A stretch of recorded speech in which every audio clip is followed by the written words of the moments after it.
இன்றைய தினம் கிராமத்தில் இந்த நகர வரை ஏழை குடும்பத்தைச் சேர்ந்த மாணவ மாணவிகள் அரசு பள்ளியில் படிக்கிறார்கள்.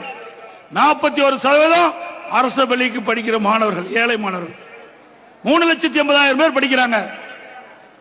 அவர்கள் 2017-18 வெறும் 9 பேருக்கு தான் மெடிக்கல் சீட் கிடைச்சது. அதாவது MBBS மருத்துவ கல்வி கிடைப்பதற்கு இடம் கிடைச்சது. எதிர்கட்சி கோரிக்கை வைக்கல, மக்கள் கோரிக்கை வைக்கல.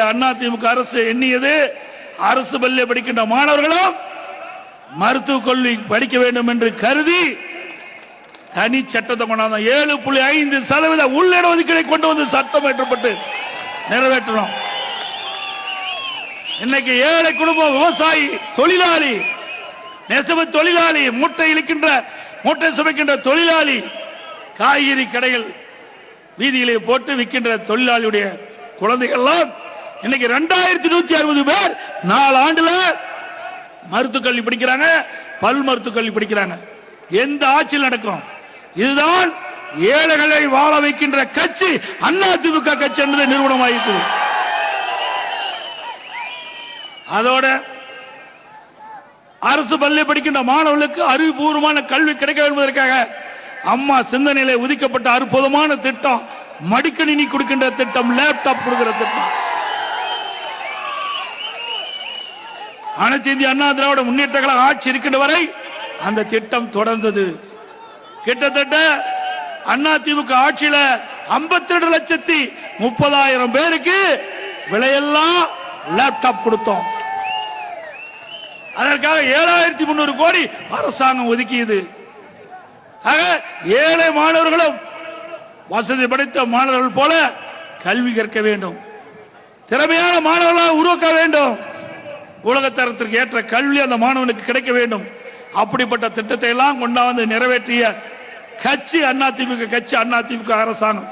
அதையும் நிறுத்திட்டாங்க, அந்த திட்டத்தையும் நிறுத்திட்டாங்க. மக்களுக்கு நன்மை பயக்கக்கூடிய பல திட்டங்களை நிறுத்தி சாதனை படைத்த அரசாங்கம் விடியா திமுக அரசு, திரு ஸ்டாலினுடைய அரசாங்கம். அது மட்டுமல்ல, திரு உதயநிதி ஸ்டாலின் எந்த கூட்டத்துக்கு போனாலும் ஒரு செங்கலை கையில் எடுத்துக்கிட்டே போயிட்டு இருக்கார். ஒற்றை செங்கலை கையில் தூக்கிட்டு போறாரு. எதுக்கு தூக்கிட்டு போறாருன்னு யாருக்கும் தெரியல. சரி, ஒரு தடவை தூக்கி காட்டினா கரெக்ட். ஒரு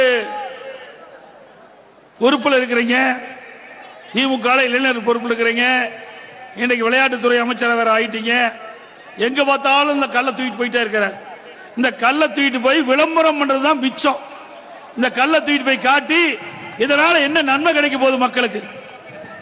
நான் ஏற்கனவே தெளிவா சொன்னேன். திரு உதயநிதி ஸ்டாலின் அவர்களே, இந்த செங்கலை இங்கே காட்டுகின்ற இடம் இல்ல, இந்த செங்கலை நாடாளுமன்றத்திலே காட்டி இருக்க வேண்டும்.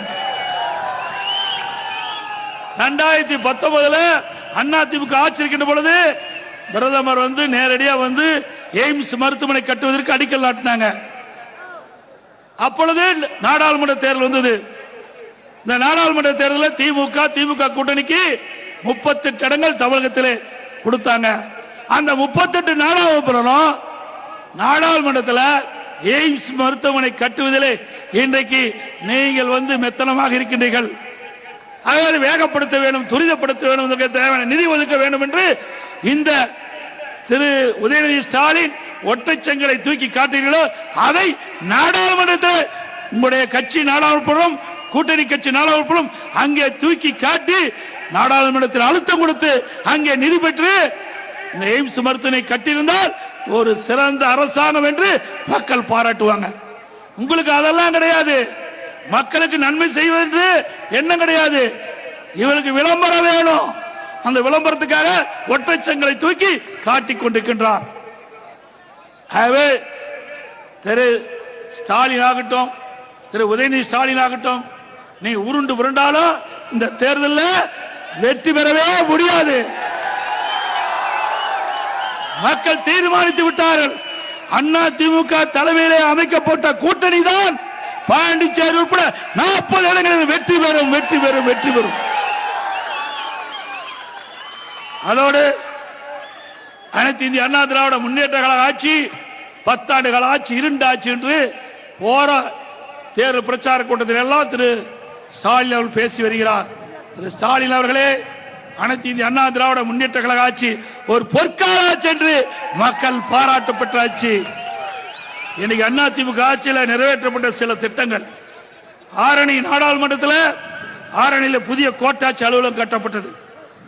சேத்துப்பட்டு தாலுக்கால உருவாக்கப்பட்டது.